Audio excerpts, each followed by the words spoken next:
Hello, I'm Archibald Chesterfield III, AC3 fuckers, the Pontiff, and also known as the Governor's Governor. The Governor's Governor, that's right, the Pontiff fuckers.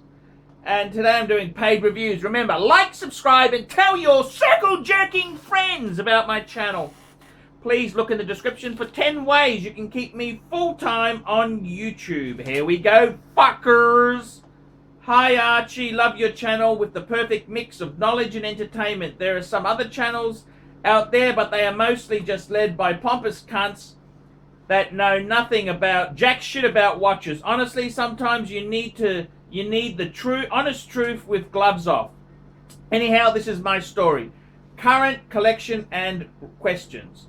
Many years ago, I had for a long time urged for the Omega Speedmaster Professional, which I'm wristwatch check. I'm wearing a Speedy today, fuckers, but lacked the funds for a purchase. I loved the look, the history, the wrist presence, but money was short. In the year 2000, together with a couple of colleagues, I started a business that after 2 years was so successful, we decided to treat ourselves with a fat dividend. I rushed to the local AD and told him I wanted the Speedmaster. I never forget the conversation. Which Speedmaster do you wish for, sir? The AD asked. The one that went to the fucking moon, of course. Manual wind and Helsolite glass, I replied with the hormones rushing in my body. An excellent choice, sir, the AD said. I was afraid you would like the broad arrow or reduced one, and I think Omega has really fucked up those pieces of shit versions. The original moon watch is always the best. The AD was of the old breed, and sadly he closed his business some years after this purchase due to old age and kids with no interest to continue.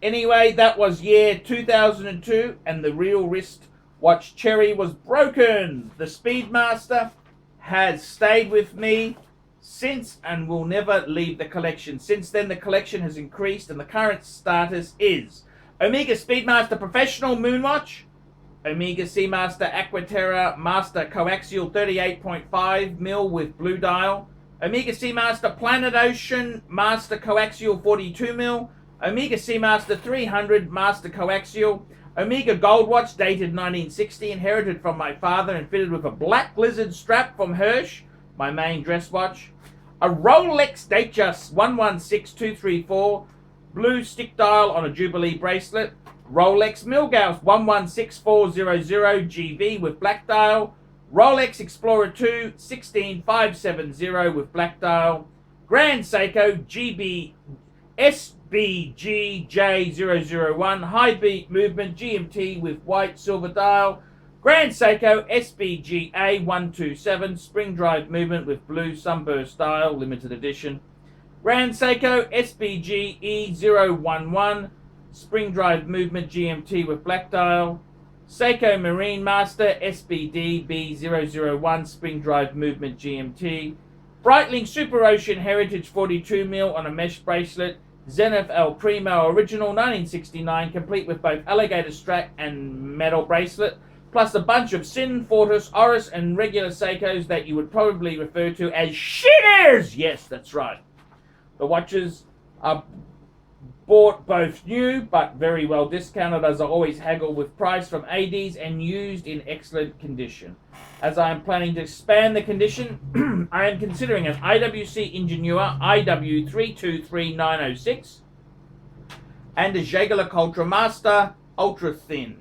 Questions. I feel my collection is well balanced. What's your opinion? Okay, let's have a look there. Well, I think you've got a nice spread of Omegas. You've got an Omega Speedmaster. You got the Seamaster Aquaterra, Seamaster Planet Ocean. Yep, coaxial, the Seamaster 300, and a vintage. 1, 2, 3, 4, 5. That's a collection in itself. In Rolex, you got the Datejust. I love that. Love the Milgauss. Love the Explorer 2. You got some Grand Seikos. Yeah, not really a big Grand Seiko person, but that's okay. Yeah, so your question is, I feel the collection is balanced. is well balanced. What's your opinion? Yes, I agree. It's a real sports steel watch collection there. Nice Omega spread. You got a Rolex collection, 3 Rolex, some Grand Seikos, a Breitling, and another. I think you might want to. The only thing is, you might want to add another Rolex to the spread there. I think maybe a Sea Dweller or a sub-date steel or a two-tone bluesy, just to add in another, because you're a little bit short on Rolex. You've got 1, 2, 3, 4, 5 Omegas, 3, 4 Seikos, plus some other shitter Seikos. So I'd probably add another Rolex in there. That's the only thing. And I think you'd need a diver, because you've got the Datejust is the dress watch, the Milgauss is the sports conservative watch for work, and you got an Explorer 2. So I would be adding a diver there. So I feel that, well, you got sort of 3 mini collections in a collection. So yep, I think just add a Rolex diver. What are your thoughts about the watches I consider? If I would reconsider the Master Ultra Thin for Reverso, a grand would be the only option, but I cannot find a steel one with a solid back and small seconds. Does this even exist? When the urge for another Rolex sets in, which should I go for? Well, I think I've answered that. Please no subby, because every cunt... Well, go for the Sea Dweller then. You don't want a subby, go for a Sea Dweller. That's a very special diver. Every cunt seems to have one, and my Seiko Marine kicks subby ass if you would have to take the plunge into the ocean. I've sent you $50 US to your PayPal account. Please refer to me as Mike from Europe due to all the cunts hanging around. Cheers, Mike. Look, I would say to you the IWC Ingenuity. Yeah, IWC is a great brand. I think they're a little bit overpriced. Jaeger-LeCoultre Master. I'm moving away from ultra thin. I'm scared of service costs. Very scared of service costs. That's worrying me a bit there. Makes me very anxious. I would probably say go for a Reverso Grand, like a Grand Date or a calendar, Reverso calendar. That's so cool. Big fuck off size, or even a tribute to 1931, because that's got a steel back as no small sub-seconds. Well, actually, they got some that have got sub-seconds there. Yeah, I kind of think you've got a great collection. I would definitely be adding I'd add a Reverso Grand. Forget this IWC shit and the JLC Master. Fuck that off. Get a big fuck off Reverso. Get a big fuck off Reverso. That's what I do. Get a big fuck off steel Reverso on a leather strap. That'd be fucking cool. That would be cool. I like the collection. It really pops. He's got 3 collections. He's got the Omega collection. He's got the Rolex. As I said, add a fucking Sea Dweller. You don't want a fucking subby. Add a fucking Sea Dweller. The Grand Seikos are cool. Yeah, sort of. Yeah, they're okay.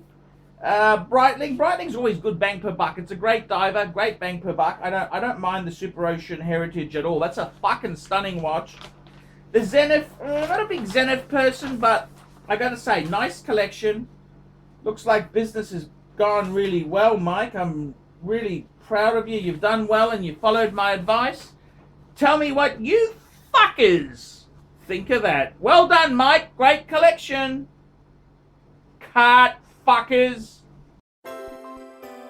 We specialize here in pre-owned Rolex watches. Rolex watch is a very special timepiece, and we always do the servicing exactly as factory specifications.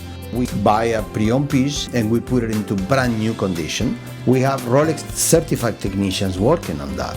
We completely disassemble the piece, we adjust and polish and change every single part of the watch.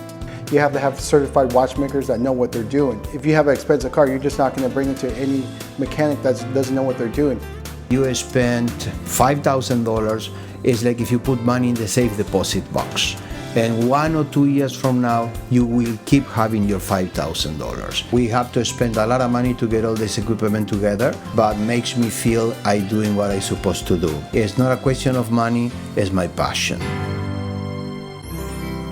Jewelers on time, simply the best.